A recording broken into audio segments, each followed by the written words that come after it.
ছড়িয়ে পড়ছে নতুন এক ভাইরাস, যা নিয়ে উদ্বেগ তৈরি হয়েছে বিশ্বজুড়ে। ভাইরাসটি প্রথম ধরা পড়ে চীনে, এবার মালয়েশিয়াতেও ভাইরাসটির প্রাদুর্ভাব ঘটেছে। নতুন এ ভাইরাসের নাম হিউম্যান মেটানিউমো ভাইরাস বা HMPV।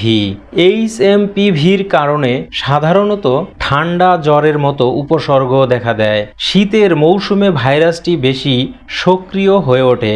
বর্তমানে চীনের বিভিন্ন প্রদেশে এর দ্রুত বিস্তার নিয়ে উদ্বেগ বাড়ছে, কারণ দিনকে দিন বাড়ছে এ ভাইরাসে আক্রান্ত রোগীর সংখ্যা। প্রতিরোধমূলক ব্যবস্থা হিসেবে জনসাধারণকে মাস্ক ব্যবহার ও বারবার সাবান দিয়ে হাত ধোয়ার পরামর্শ দিয়েছে দেশ দুটির স্বাস্থ্য মন্ত্রণালয়। জানা গেছে 2020 সালে চীন থেকে করোনা ভাইরাস ছড়িয়ে পড়ে বিশ্বজুড়ে। এখন আবার চীনে নতুন এক ভাইরাসের সংক্রমণ শুরু হয়েছে। এতে হাসপাতালগুলোতে রোগীদের ভিড় বাড়ছে, বিশেষ করে শিশুদের মধ্যে এ ভাইরাসের প্রভাব বেশি দেখা যাচ্ছে। স্বাস্থ্য বিশেষজ্ঞদের শঙ্কা, এই ভাইরাসের সংক্রমণ ছড়িয়ে পড়লে অনেক বড় সংকট তৈরি হতে পারে। চীনের স্বাস্থ্য বিভাগ কিছুদিন আগে ফ্লু জাতীয় রোগের হার বৃদ্ধি নিয়ে সতর্ক করেছিল, কিন্তু বর্তমান পরিস্থিতি নিয়ে কোনো আনুষ্ঠানিক ঘোষণা না দেওয়ায় অনেকেই তথ্য গোপনের আশঙ্কা করছেন। HMPV 2001 সালে প্রথম শনাক্ত করা হয়।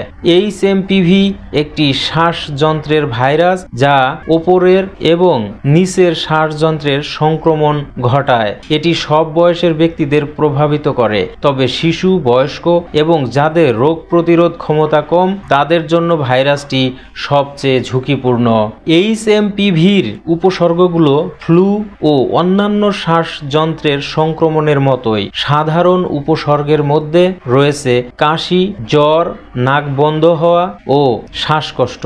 গুরুতর ক্ষেত্রে ভাইরাসটি ব্রঙ্কাইটিস বা নিউমোনিয়ার মতো জটিলতা সৃষ্টি করতে পারে।